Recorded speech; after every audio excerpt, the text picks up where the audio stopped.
Hello everyone and welcome back to Make Your Mind.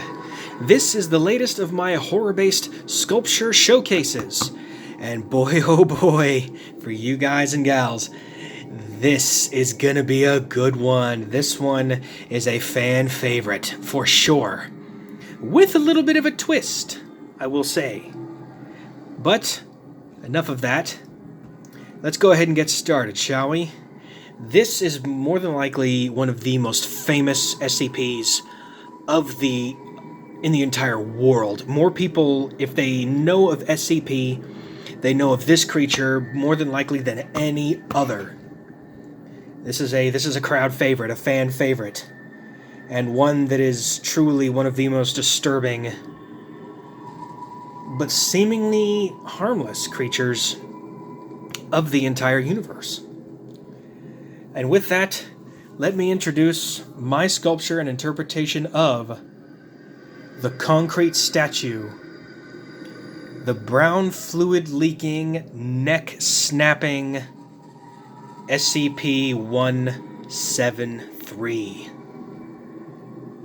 Look at this. I had to actually put this on a bit of a stand here, which is a brown and red, which is the liquid that leaks out of SCP-173.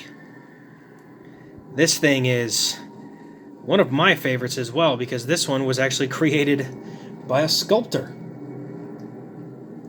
It's a statue that is made of concrete and rebar that has been sprayed with a face with spray paint that looks seemingly strange, but also a bit innocuous, as if it doesn't seem neither threatening nor harmless. It's kind of in between, more or less. But SCP-173 has a terrifying dark side. This creature is, without question, one of the most dangerous SCPs ever made. Because this SCP, if a human being comes near it, it has two options: to either stare or perish. Because this creature, even though it's made of concrete and rebar, this is one of the fastest and deadliest SCPs ever made, despite the fact that it doesn't seem to move its limbs, yet can move in an instant. Look at that face. Truly terrifying, this creature. But let's get into the description, shall we? Origins is as of yet unknown. It is constructed from concrete and rebar with traces of Krylon brand spray paint, which is right on the face here. SCP-173 is animate and extremely hostile. The object cannot move while within direct line of sight by individuals. No less than 3 at a time can enter its chamber. Any less than 3, and that's basically, those people perish within a matter of seconds. Line of sight must not be broken at any time with SCP-173. Personnel assigned to enter container are instructed to alert one another before blinking. If you even blink, this creature will snap your neck. Literally in an instant. It's quite terrifying how fast this seemingly innocuous and immovable object is. Object is reported to attack by snapping the neck at the base of the skull or by strangulation. In the event of an attack, personnel are to observe Class 4 hazardous object containment procedures, which is a specific procedure that is actually stated by the SCP Foundation, which is currently not in front of me right now. You'll have to look into that later. Personnel reports sound of scraping stone originating from within the container when no one is present. So this thing is literally moving around. It's pacing inside of its container all the time, looking for someone to give it attention. Because if it doesn't get attention, that's it. And if someone gives it attention and draws its gaze to another point, that's done too. This creature appears to secrete some sort of reddish-brown fluid that then appears to be some sort of wasteful byproduct that appears all within inside of its container. The reddish-brown substance on the floor is a combination of feces and blood. Origins of these materials are yet unknown, and the enclosure that it's contained in must be cleaned on a bi-weekly basis, with no less than 3 personnel, whereas 2 at a time are constantly staring at SCP-173, and normally it sits in the corner staring at the wall before it comes and attacks in an instant. But here's another interesting thing about SCP-173. SCP-173 has more than one design. If anybody's played SCP Containment Breach for the Unity engine, it's a slightly newer game, but SCP-173 was put back into that game and was given a new design. Oddly enough, it's a similar idea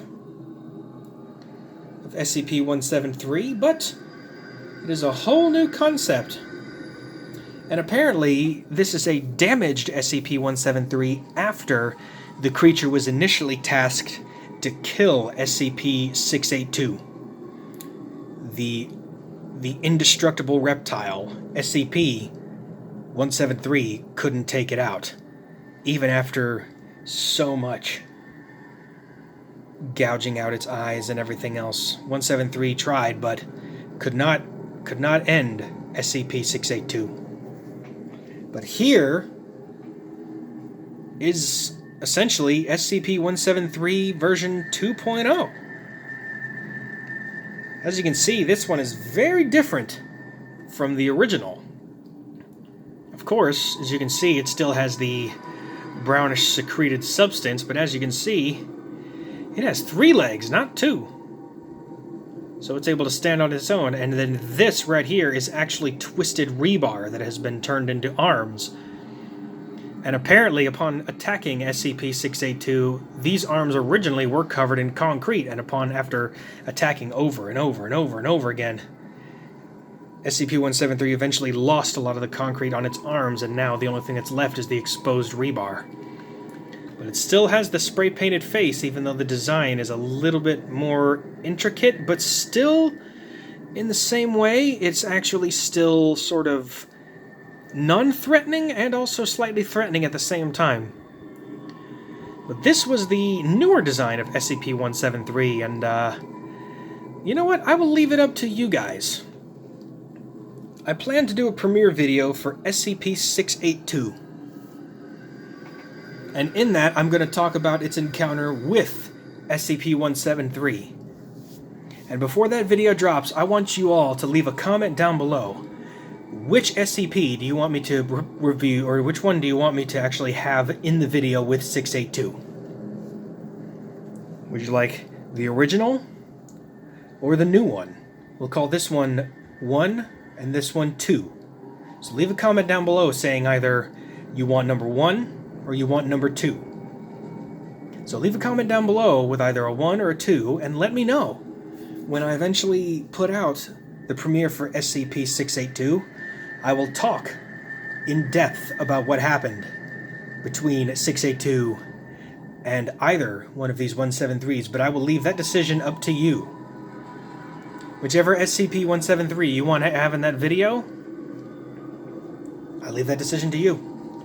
And with that, that concludes the video of SCP-173. If you enjoy content like this, don't forget to leave a like down below, and also subscribe, and hit that bell for notifications, so you never miss the next video.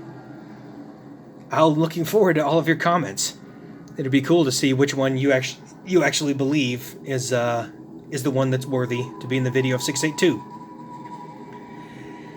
And with that, thank you all so much for watching, and I will see you on the next Sculpture Showcase.